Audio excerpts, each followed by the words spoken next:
Bienvenue au Flash Info sur Kivu Morning Post. Le ministre délégué aux anciens combattants et des armes Tambwe se vit refuser l'accès à la société chinoise Huaxi dans la province du Haut-Katanga. Il est en mission officielle à Lubumbashi. Le général Edi Kapenda, commandant de la deuxième zone de défense, est intervenu sur place. Il a recadré les agents congolais et chinois de l'entreprise. Les autorités congolaises indiquent que la société exploite du cuivre et du cobalt sur la concession des anciens combattants. Suivez ici le détail. Avec l'autorisation de son excellence, monsieur le ministre, je m'adresse à vous, Bossman. Comment ça s'appelle? Huaxi. Nous ne sommes pas les travailleurs de cette entreprise. Nous sommes l'État et la défense nationale. Vous, les Congolais, les cadres qui travaillent avec ces Chinois, vous devez avoir le respect pour la patrie. En disant à vos amis de respecter les lois de ce pays comme ils respectent les lois de chez eux.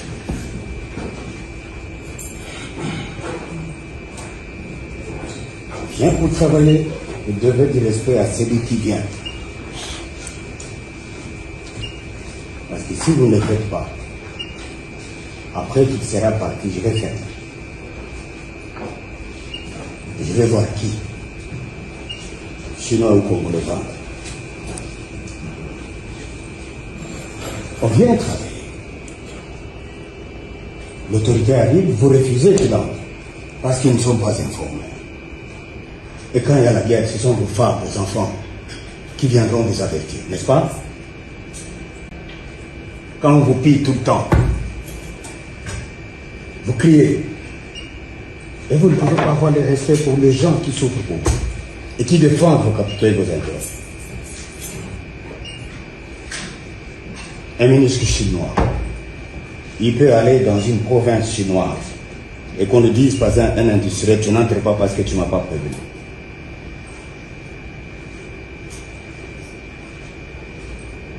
Arrêtez.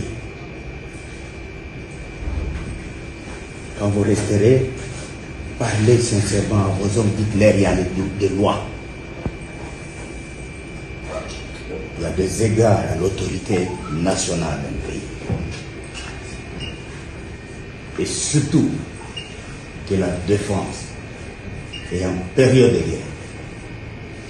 Vous devez mettre ça dans vos esprits, expliquez à vos partenaires. Vous qui traduisez, il faut être clair.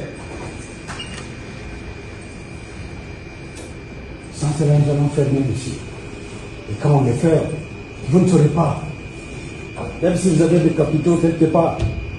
Et si ça rentre dans le domaine de la sécurité, personne.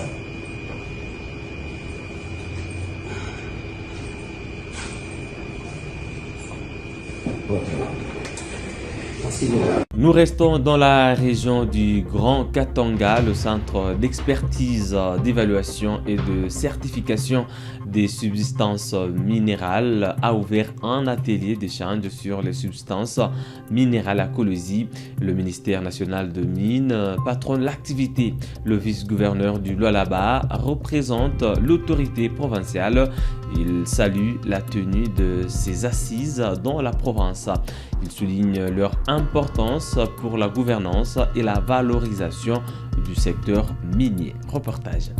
Kolwezi, chef-lieu de la province du Lualaba, abrite un atelier d'échange technique de haut niveau réunissant les acteurs de l'interland minier du Grand Katanga. Plusieurs personnalités politico-administratives ainsi que des experts du secteur minier se sont donné rendez-vous au centre des négoces de Moussompo pour réfléchir autour de cette initiative du centre d'expertise, d'évaluation et de certification des substances minérales, CEC en sigle, sur l'évaluation et taxation des sous-produits d'intérêt contenus dans les métaux majeurs. L'autorité provinciale, Masuka Saini Fifi, s'est fait représenter par le vice-gouverneur Clément Mufunji Chinatka, qui a salué la tenue de ces travaux de haute portée visant à mieux réguler et orienter les secteurs miniers, piliers majeurs du développement national. Une vision en droite ligne avec la politique du président de la République,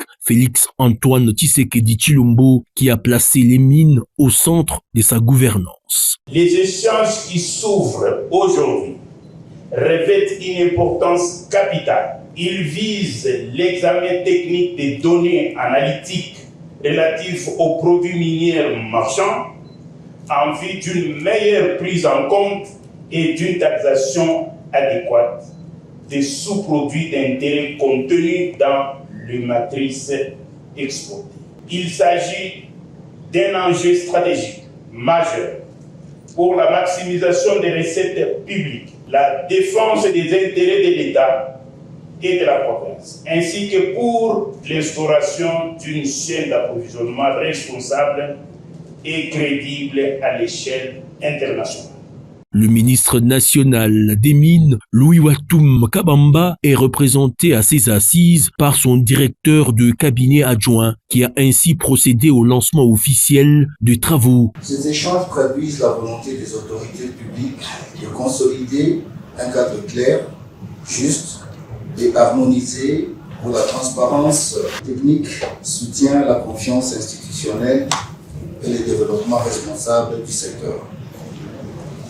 Ainsi, au nom de son Excellence, Monsieur le ministre national des Mines, Louis Watoum Kabamba, je déclare ouverts les travaux et vous souhaite des discussions fructueuses. Je vous remercie.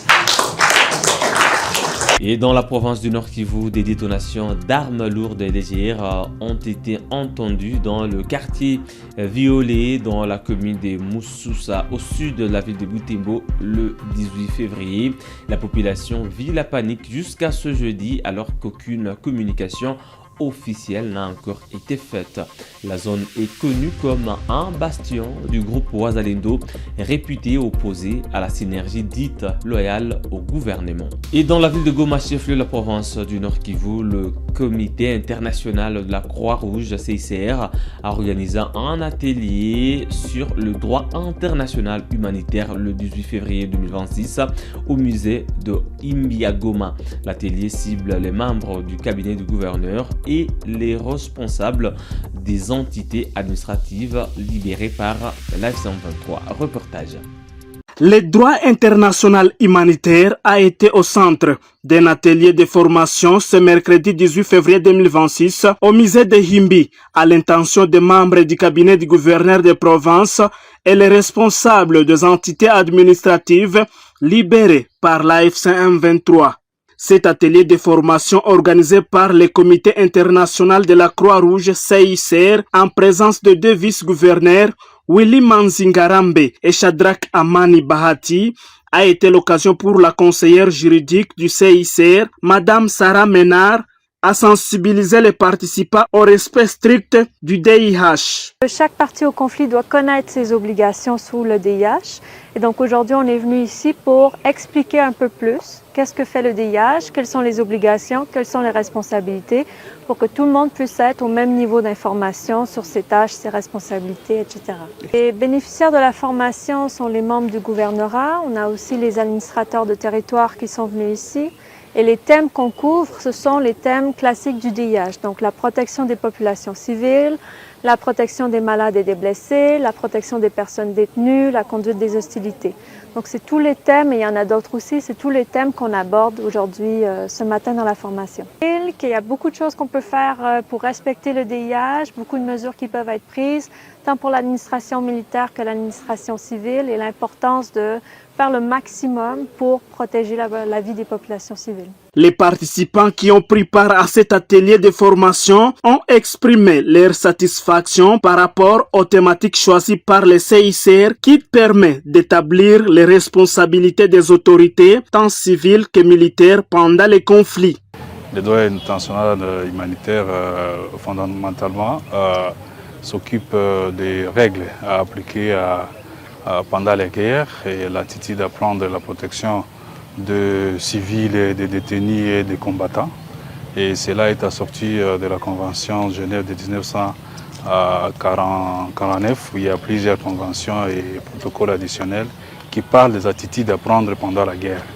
C'est un droit qui réglemente le comportement des militaires dans un conflit armé et de guerre. Et comme vous le savez, nous sommes pendant la guerre et il était important qu'aujourd'hui les CICR viennent nous expliquer, viennent éclairer la lanterne de si beaucoup de questionnements qui s'est passé dans la tête des politiques, des personnels. Vous avez vu les responsables des entités administratives et nous-mêmes au cabinet du gouverneur et tous les personnels du gouvernorat. Nous venons de cette formation, de cet atelier qui nous a ajouté un bagage intellectuel aussi important et riche. Et nous pensons, pour ce qui nous concerne, nous allons, n'est-ce pas, appliquer ce que nous venons d'apprendre, mais également il était temps et question de donner aussi nos points de vue, nos observations sur l'attitude CICR dans la neutralité, tout ce qui est neutralité, impartialité, indépendance et humanisme. Voilà. La leçon elle est vraiment pertinente parce que vous savez, on apprend tous les jours. Moi-même, c'est un cours que j'ai étudié ces cours à l'université et aujourd'hui, plus de 10 ans après, il était encore important que je revienne sur certaines leçons aussi capitales que je suis en train de pratiquer dans la vie de tous les jours. Et alors nous venons de tirer une leçon aussi pertinente que capitale qui va nous aider à mieux nous comporter et à savoir comment est-ce que le principe de guerre, comment ça s'applique sur les civils, la responsabilité hiérarchique d'une autorité, que ce soit militaire ou civile, parce que vous le savez que si vous êtes un commandant, vous avez des troupes à votre disposition, vous devez vous assurer que vous avez le contrôle effectif de tous les éléments placés à votre responsabilité. Cela est possible dans l'armée, c'est également possible dans l'administration civile, parce que si vous êtes civil, vous avez un escorte, vous lui donnez un ordre, vous êtes tenu responsable de tout ce qu'il va faire. Et vraiment, nous avons été capacités aujourd'hui par les CICR. Et comprenez que le premier thème ou la première thématique portait sur la mission du CICR, mais la deuxième thématique portait sur les droits internationaux humanitaires. Et dans la deuxième thématique, il a été question de faire une différence entre les conflits armés internationaux et les conflits armés non internationaux. Et voilà pourquoi est-ce que dans la globalité, il a été question de pouvoir parler de la dignité de l'homme. Peu importe la situation dans laquelle il peut se trouver, mais il a droit à la dignité. Voilà pourquoi le point essentiel aussi a été celui de dire que nous devons dans tout et à tout privilégier le respect des droits. Et comme c'est décrit dans plusieurs chartes internationales, et même les accords qui ont été déjà ratifiés par plusieurs pays africains. Et voilà, donc tout le monde a droit à la dignité, a droit à la vie. Il y a une façon de traiter même les capturés, les gens qui se sont rendus. Et voilà la globalité de tout ce que nous avons pu récolter aujourd'hui dans l'atelier qui a été animé par les CICR. Signalons que le DIH est l'ensemble des règles qui s'appliquent pendant les conflits armés pour limiter leurs effets. Madame, Monsieur, c'est tout pour le Flash Info de ce jeudi 19 février 2026 sur Kivu Morning Post. Merci à vous de l'avoir suivi de bien à la fin. N'oubliez pas de vous abonner à la chaîne si vous êtes nouveau. Il suffit de cliquer sur s'abonner, activer la cloche des notifications pour rester au parfum de l'actualité dans l'Est de la RDC. À très bientôt pour une nouvelle livraison.